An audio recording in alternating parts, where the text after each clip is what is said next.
Update number 3. Nag-public apology na po yung school teacher ng Kalina National High School na siyang may pakana kung bakit binastos ng mga estudyante si BBM nung bumisita ito sa Davao City nung nakaraang buwan. So inamin itong teacher na to na siya ang may pakana, siya ang nagutos, siya ang promotor para sigawan, bastusin si BBM para sa content niya na ipinost sa social media. Huli na ang lahat. Kumalat na ang video, kumalat na ang kanyang katangahan nung na-realize niya na mali ang ginawa niya.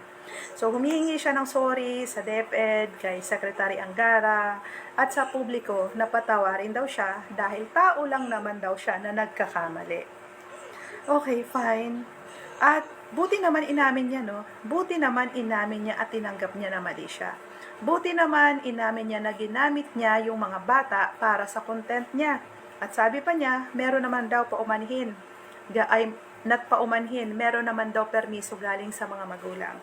However, eto ang napakalaking tanong sa DepEd. If ever na tinanggap nyo yung public apology, was it enough? Enough na ba yun sa isang public school teacher na gumawa ng ganitong bagay?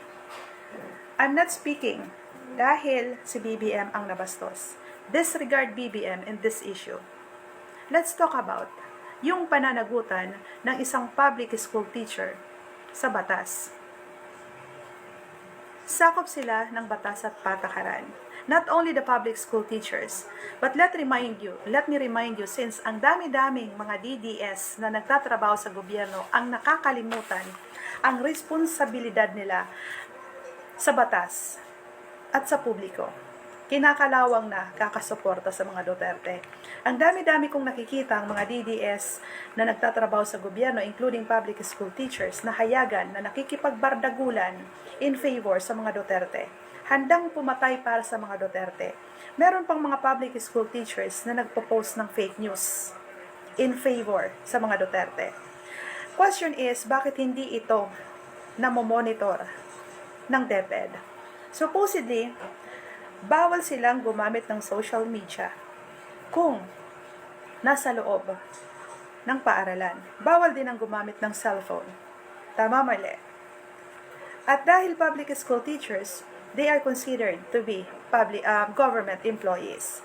So, bago nanumpa at bago naging professional teacher, etong guro na to na lumabag sa patakaran, may sinumpaan siya. Alam niya na hindi sila pinapayagan ng magpakita ng anumang suporta during campaign periods, elections, or kahit magkomento pabor sa sinusuportahan nilang politiko publicly. Kahit content sa social media, they are not allowed. Pero ano ginagawa nito mga public school teachers na to? Ang dami sa kanila nakikipagbardagulan sa amin. Bakit hindi ito namomonitor ng DepEd? Diba? Ang kakapal ng mukha. Kaya alam nyo, hindi lahat ng teacher ay karespeto. Hindi lahat ng teachers ay matatalino. May mga matatalino naman, pero kinalawang ang utak dahil handang pumatay para sa mga Duterte. Alam nyo, mga public school teachers na mga DDS, let me remind you ayon sa prohibition of electioneering and partisan political activity ng Civil Service Commission, ng COMELEC at ng DepEd Order Number 48, you are not allowed na makisali sa partisan na politika. At may code of ethics kayo. For professional teachers, meron kayong code of ethics. Bawal gamitin ang posisyon ninyo to influence other people in favor sa kandidatong sinusuportahan ninyo. Kaya nga lang, ang problema dito sa mga DDS na to, mga DDS teachers na to, pinaninindigan ang kanilang pagiging DDS. You know what I mean? Handa silang ilagay sa peligro ang pinaghirapan nila para lang ipagtanggol ang mga Duterte. Nakakahiya, no? Nakakahiya kayo.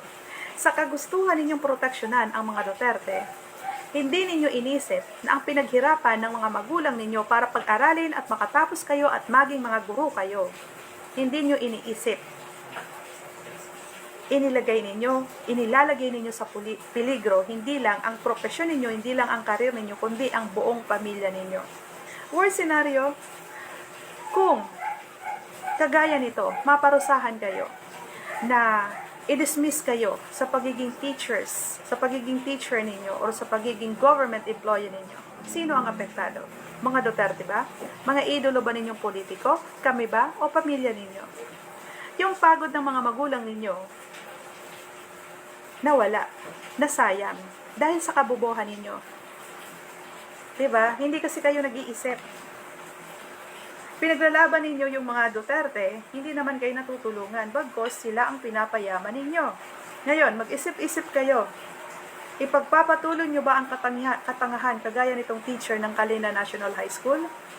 O gagawin ninyo, gagampanan ninyo ang isang public school teachers na dapat neutral kayo, wala kayong pinapanigang politiko. Panoorin ninyo ang video nitong teacher sa Kalina National High School nung nag-public apology siya. Magandang umaga po sa inyong lahat, sa aking mga followers, sa aking mga viewers sa iba't ibang panig ng mundo. Ako po ay magbibigay ng aking public apology sa ating mahal na Pangulo Bongbong Marcos, sa ating DepEd Central Office na ating kalihim Sani Angara, tapos po sa ating Regional Director ng DepEd Region 8. Ako po ay humihingi ng pasensya po. Sorry po sa nagawa kong content. Pasensya po dahil nai-upload ko po yun sa aking account noong July 31. Tapos po kinabukasan, August 1, dinilit ko po yun kaagad, binura ko sa aking account dahil naisip ko po na mali yung content na nagawa ko. Ang hindi ko po alam ay kinopya pala ito ng isang vlogger at ginawa niyang content at in-upload sa kanyang account sa Facebook noong August 5. At doon na po nagsimula yung mga rumors, mga comments online at napansin na po ng DepEd Central Office. At humingi po ako ng paumanhin sa ating mahal na kalihim Sani Angara dahil ginamit ko yung mga bata sa content, sinali ko, which is totoo po na bawal, na hindi dapat gamitin ang mga bata. Although mayroon pa akong parent consent, pero totoo po hindi po yung sapat para mag-content ako sa loob ng paaralan gamit ang mga bata.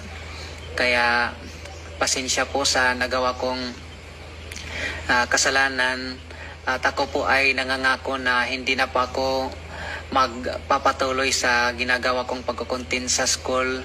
Ihinto ko na po yun at gagawin ko na po yung dapat gawin bilang isang guro, na ituro yung magandang asal, integridad at may respeto sa kahit kanino. Kaya pasensya po sa aking nagawa. Tao lang din po ako, nakakagawa ng kasalanan. Humingi pa ako ng pangalawang pagkakataon na baguhin yung sarili ko at makapag-focus sa aking